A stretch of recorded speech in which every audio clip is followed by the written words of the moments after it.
Il-budget imħabbar għal-2018 mhux biss jaħseb fil-preżent iżda jlesti lil Malta għall-futur.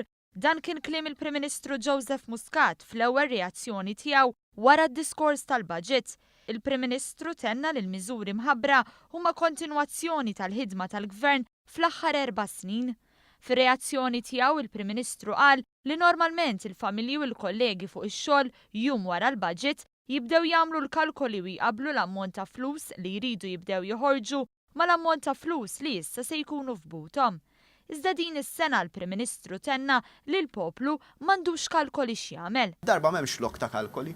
Darba dan il-budget ta' biss maħa assolutament xejn. B'dan il-budget huwa tweġiba l-poplu Malti wawċi ta' fejn qed imur is-surplus. Budget li għall-ewwel darba fl-istorja riċenti ma fih ebda taxxa ġdida u lanqas żieda f'taxxi diretti jew indiretti.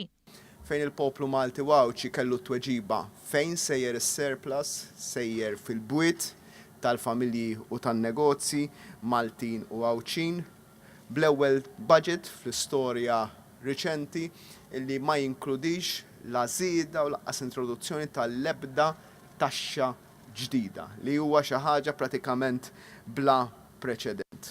Il-Prim Ministru qal li l-budget għall-2018 qed jagħti lura l-fiduċja li tal-poplu meta għażel il-manifest elettorali tal-Partit Laburista. Dan kif sa mill-ewwel budget fit-tieni leġislatura ta' dan il-Gvern se jkunu qegħdin jitwettqu l-miżuri li għalihom ivvotaw il-Maltin u l-Awċin. Dan il-ġdid illi tagħna l-fiduċja fuq permezz tal-manifest elettorali ta' ftit iktar minn 100 ġurnata ilu bdejna inwettquh mal-ewwel. Is-soltu eżatt wara l-elezzjoni il-poplu mdorri illi jisma' l-politiċi jissukkaw iċ-ċinturin, joħorġu b'aħbarijiet li ma jkunux semmew qabel aħbarijiet ħżiena, minflok dan huwa budget li qed iħares mhux lejn iċ-ċiklu politiku iżda lejn iċ-ċiklu ekonomiku. Fost il-miżuri ewlenin li semma l-Prim Ministru kien hemm iż-żieda ta' ġurnata li foħra mis-sena d-dieħla blan li l-ħaddiema Maltin u Awċin jibdew igawdu aktar ħin mal-familja tagħhom.